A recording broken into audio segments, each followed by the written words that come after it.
Hey garden friends, today we're going to do a little bit of winter sowing. Yep, I know it's November. Yep, I'm a little bit crazy, but I do it. So let's get rolling and I'll share you how I do my no transplant winter sowing in November.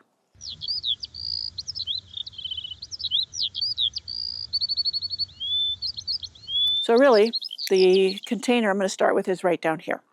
Right now it has snapdragons. Those are the snapdragons that I winter sowed directly in that container and didn't have to transplant. They have been beautiful all summer. There's some kind of a madam butterfly mix. So let me show you the flower, how pretty. I should get you close up so you can see it. But I was thinking of digging them out and transplanting them. These very well may overwinter for me. I'm a zone 8B. Other snapdragons have overwintered for me just fine. This is a different variety, so I don't know. Different varieties can behave differently. But then I decided, why don't I just cut them off and let them overwinter here and then go ahead and winter sow some perennials that I want to get started now. So let's get rolling on this container. I have another container over there and I will share with you what I'm planting, why I'm planting it, and how I'm going to take care of these snapdragons. Okay, can you see down here? It's so wet. We got 6 inches of rain over the last 2 days and everything is soaking wet. So let me see. Looks like a morning glory coming up in here. Here's a petunia. I'm just going to cut it off. And then all of these snapdragons I'm going to cut off. They still have blooms on them, but we're going to get a freeze and they're going to be toast in the next couple of days. So I want to cut them off so I can see what I'm doing and then you can see what I'm doing as well. I cut them off to 3 or 4 inches. These may or may not make it through the winter. But since I winter sowed them last year and they came up and did beautifully, I think I'm going to be good. These very well may overwinter for me and be just perfect. I had the tag here. I think it all faded away. Now I used the markers that said there for outdoor. They didn't work. So I would highly recommend using the Posca pins. They seem to work better. And or there's these pencils that work great. Okay, this ivy needs to be cut off. It's coming from this container above, which also could get some winter sowing. Now there's the hole that I had my Oya pot in. I'm going to fill that in. And next year I'll use the spikes, which I can stick in wherever. If I cannot pull away, I may dig up whatever plant comes up here, but for now I'm just not going to worry about that hole. I'm going to fill it in and top up my container with some soil. And by the way, this morning when I went on Amazon, these pruners, which I absolutely love, they're better than Felco's and all of that, are on sale. They've been marked down to like $50-something. So that's a steal for these. They've been running $80. And these are magnificent. I haven't had to sharpen them. I've had them for 2 years and they have worked beautifully for me. So just letting you know. Okay, so I'm getting some potting soil here. It's gotten really wet from being out here in the rain. I got to put this bag in my greenhouse, or else I'll just use it for my pots up here on my deck, use it up and get a fresh bag for in the greenhouse for working. In there, haven't gotten my bulk delivery that I like to get of the turkey compost, but now that we've gotten so much rain, they all stored outdoors, it would be super wet and heavy. So we may or may not do that. We'll see. Okay, topped it up with the potting soil. Let me get these flowers out of here and the leaves. All right, so I need to go dry my hands. I don't want to get my packet wet of seeds. We already know that these are that beautiful pink, rosy pink color. So that would go well with them is the Sahara Mix Rudbeckia that I had showed you. And I have also white swan echinacea I want to put out here. I have a few echinaceas out in my secret cottage garden, and it looks like they have a mite. So I was going to transplant them, and then I thought, yeah, I'm not going to. I can grow more from seed.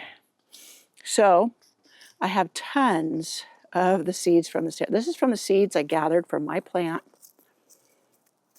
And I can just sprinkle these around. Now, I recognize the seedlings of different things. So I'll know the difference between the white swan and these Rudbeckias. So just that little piece that I shaved with my fingernail, all the seeds off into the soil top will work just fine. And then I will thin these when they start coming up and are getting big enough. I could transplant them if I want to, or I can just thin them and toss away the seedlings. It depends on how busy I am whenever it needs doing. So here's my white swan. I want to put these also in that container over there. So I'm going to take out part of them. Now this seed packet cost me $3.49. I've already started some from it in what I did back in September. I started perennials in September or October. And yeah, 2 of them came up. I had put 6, I think, in the pot, but I wasn't real careful about taking care of it. So I'm going to put like 2 next to each other and spaced apart. These also, if they all germinated, I will pull up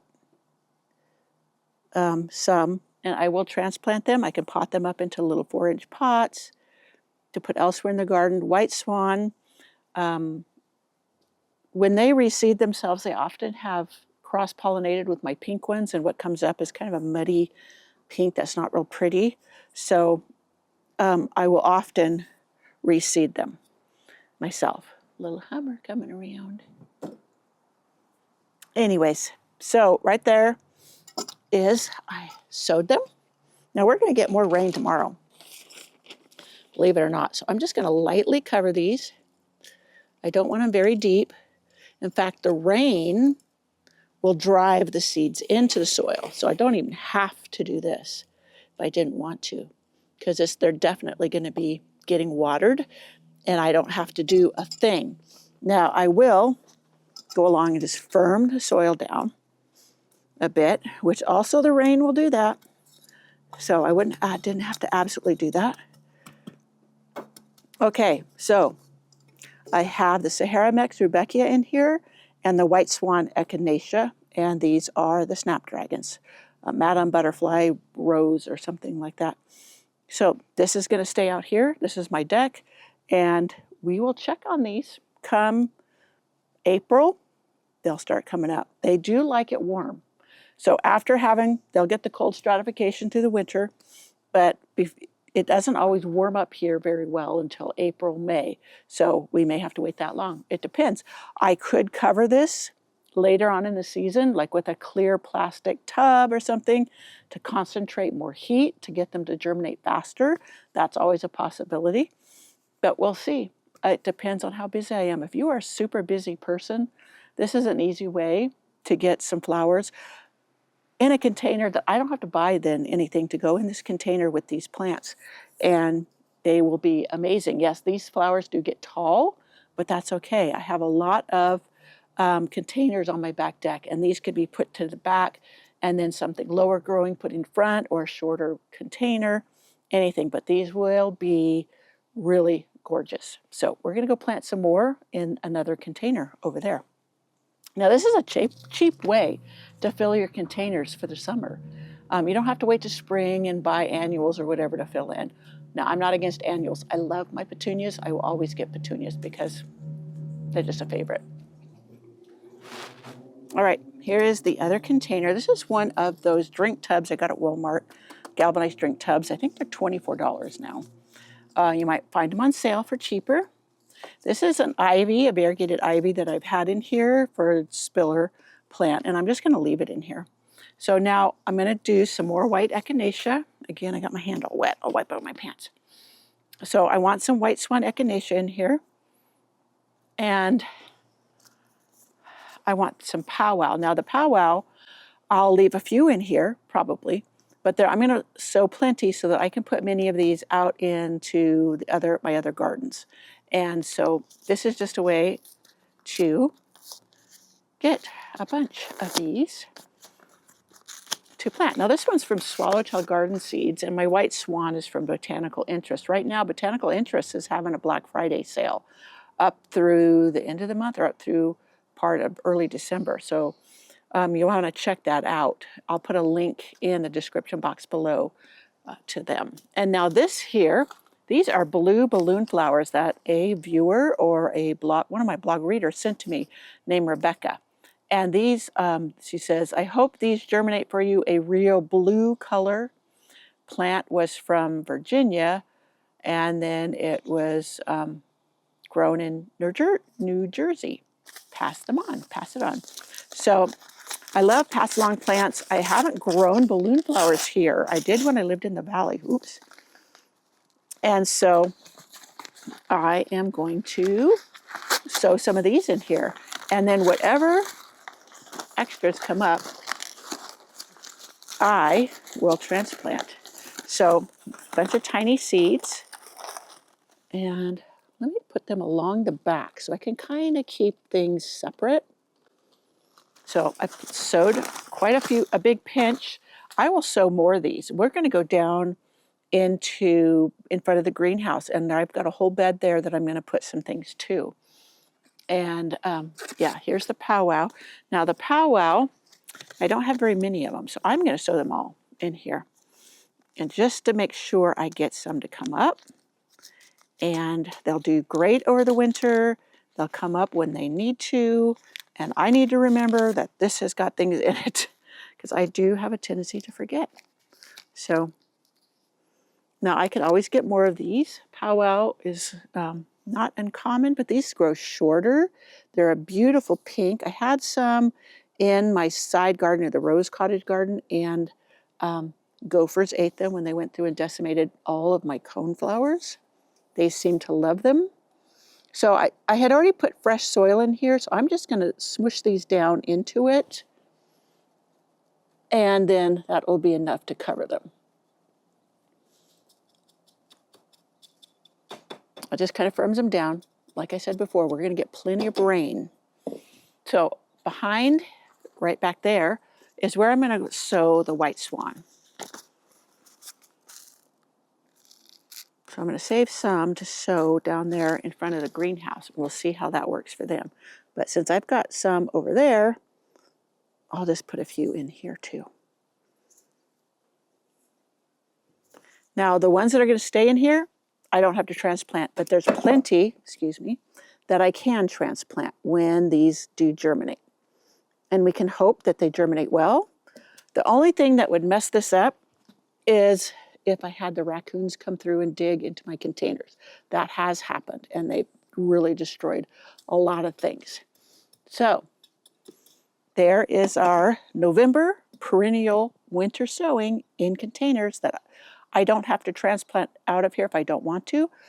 But I sowed plenty so that I can, and have extras to go into my other gardens. So there's that right there. Now let's go down in front of this greenhouse, and I'll show you the bed that is filled with larkspur already coming up. And I'm going to sow some of these seeds into that garden bed.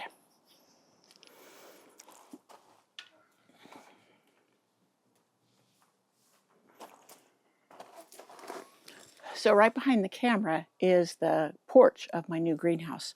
And this garden bed is filled with larkspur coming up. Here are some sweet peas coming up.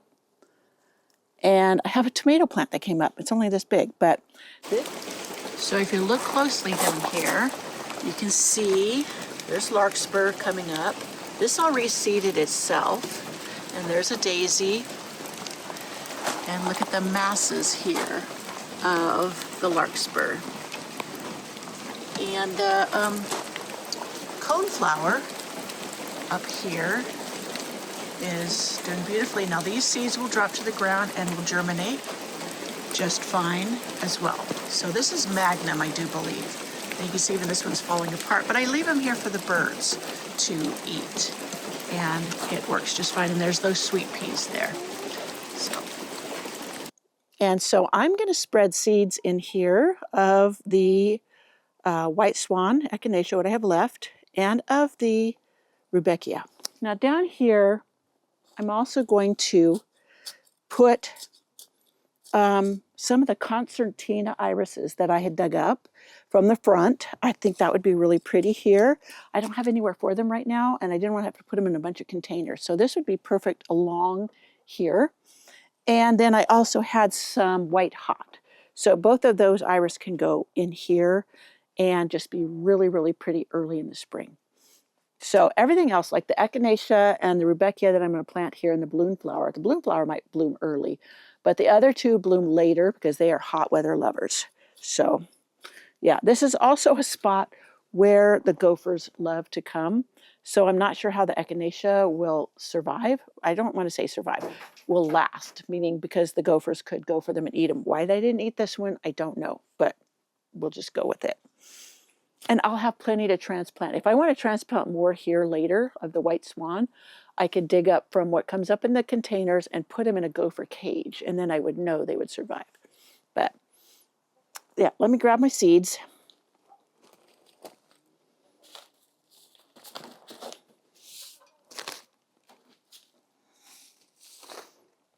So here are what's left of the Sahara. I did most of them. I have a whole nother bunch in another container that I can come and bring down and put down here later. These I'm just sowing directly. The rain is going to pound them in. I don't have to. I could firm my foot down on them and help. So that's those. Let me see if I can get you a different angle. All right, down here is where all those larkspur are. So I'm going to go ahead and sow a bunch of the white swan in here.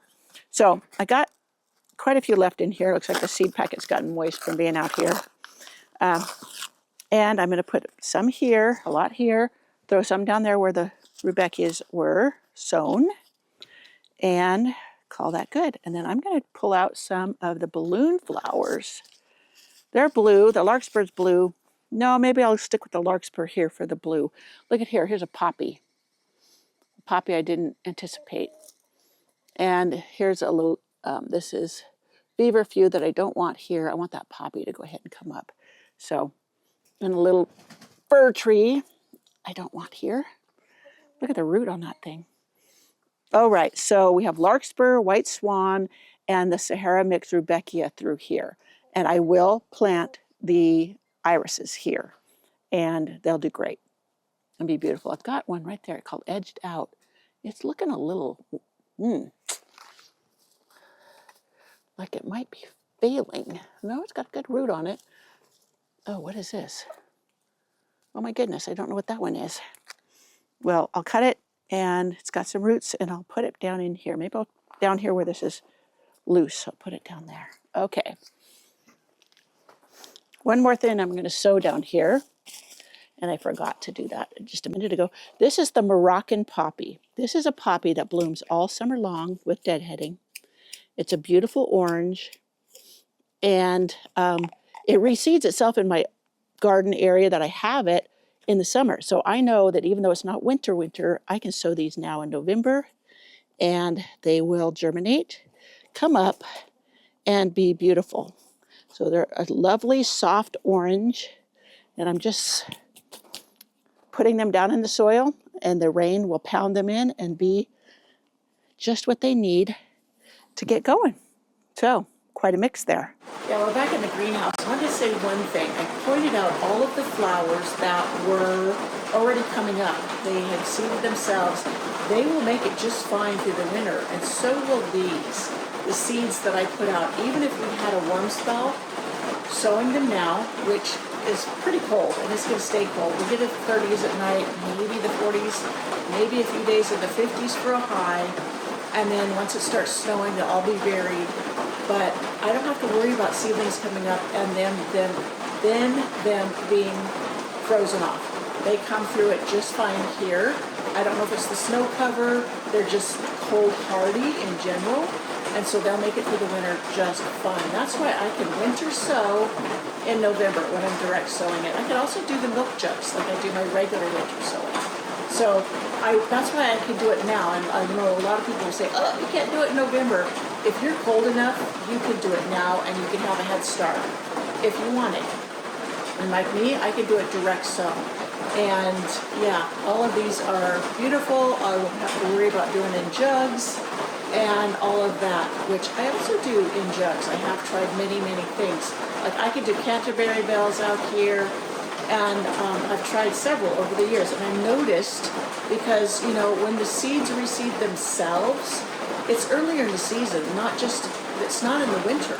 So I always follow or try to follow nature, and that's what tells me it will be a success for me. So I wanted to put that in here. So that, my friends, is my winter sowing in November, but I had one more thing I wanted to show you really quick, and that's how I sharpen my tools. I do that with this Corona sharpener. It has a little cover, but I don't have it with me right now. But I'm going to show you how I do my pruners and my little nippers. It's very easy. So I'm going to point the camera down so you can see that table. Okay, right here, let me put my glasses on. This is my pruners. And so I just go along, I have this at an angle where it's flat on the edge, and I just run it along there. You don't have to have a lot of pressure. And if the blade is dirty, you will notice how it cleans it up. Now, this is a different angle because of the way the blade is angled. And I just go along. And sometimes I have to turn my hand to get in there. And then I do the other side.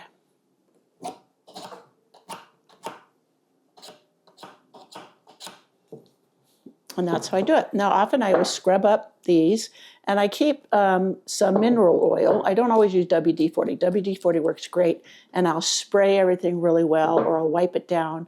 I would scrub these up. They're pretty dirty with a toothbrush and what have you, and then dry them well, and then give them a good spritz with WD-40, or just the mineral oil will work as well. So that's pretty much it. Now this works. Let me put you up so I can talk to you. Now this little sharpener works on my long hedge trimmers. It works on my loppers, all of that. Sometimes you might have to go over it a few more times, but this really does work to give you a nice edge. And I have a pair of pruners that they don't keep a sharp edge, that I have to do more often. That's why I absolutely love these. They have kept their sharp edge so well. And I love the little rotating handle. For some reason that keeps it comfortable. I don't know the name of these, but I will link them in my description box. And like I said before, this morning I got a notice from Amazon that they're on sale for like $50, and that's a bargain. They really are worth it. I like also they have a bit of red. They're easier to find in the garden than my ones I've had that were all black. So there's that. So I hope you enjoyed this video. For my longtime viewers or my regular viewers, this next week, I'm going to be super busy helping a friend. She's got a family emergency. She has a cleaning business, and she asked if I would take over a bunch of her house cleaning jobs. And yeah, I used to run a cleaning business, and I know how hard it is to find people that you can trust to do things right.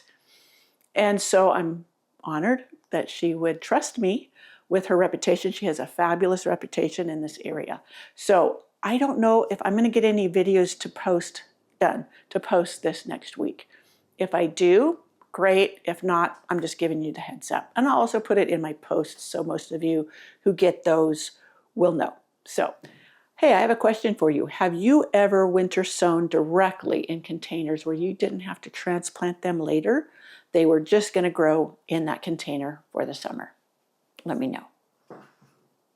Well, I hope you enjoyed this video. Come on back for what we may have this coming week or the week after. So, see you then.